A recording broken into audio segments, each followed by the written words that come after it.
Life right now seems to be tough. I've had nothing but trouble trying to get online this morning, trying to make this video here. It just seems like whatever you do, there's challenges and there's heartache and it hurts. You know, there's pain just seems, whether it's emotional or physical, it just seems insurmountable and you can't avoid it. It's always there. But there is healing, there is hope, there is strength.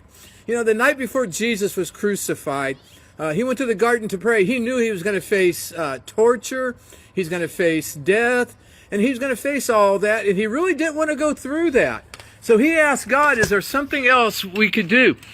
And he wanted to know, God, is there another way to provide salvation for mankind? And like I say, things just don't always go well. My paper just keeps falling. And he went to the garden and he prayed. I want you to hear his prayer. Abba, Father, he cried out, everything is possible for you. Take this cup of suffering away from me. Yet I want your will to be done, not mine. You know, Jesus in that prayer, it tells me that it's okay to tell God, I don't want this pain. It's okay to tell God, I don't want to suffer.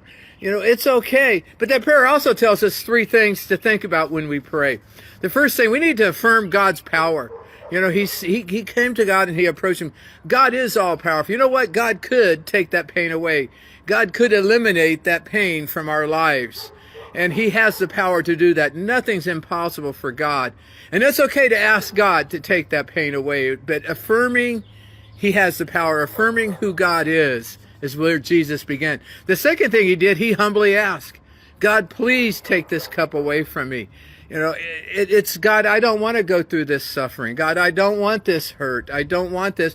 But he humbly asks, God, you are the all-powerful. And I'm asking you who cares for me, who loves me, to take this pain away, to take this suffering away, to give me a healing. God asks for that. It's okay to ask. Admit his power, admit that he's all-powerful, and then ask humbly for him to do it. And then the last thing it said, he accepted God's plan. Not my will, but thine. God, there's something bigger in this than I think and than I know. That you have a greater knowledge, you have a greater understanding of life. You have a plan, God, and I'm willing to accept your plan, even if it means suffering. And we need to pray those three things. I think that's a great idea. It's okay to tell God, God, I don't want this. God, this is going to hurt, and I want to avoid this pain. If there's any other way, that's what Jesus said. If there's any other way, God, can we save mankind? Can we do anything to change mankind? God, can I avoid my suffering? It's okay to pray that. So I just want to encourage you. There is healing. There is hope. There is strength. God is the all-powerful God. He does care. He does love. And he's there for you. So I just want to encourage you this morning that you can trust God, even in the pain. Praying through hard times, go to him. You're not going to hurt his feelings. You're not going to bother him. Let him know, God, this hurts. And if there's something we can do to get me out of this, please do it. I just want to encourage you. We're going to have our healing service on Sunday. I'm preaching on healing Sunday morning.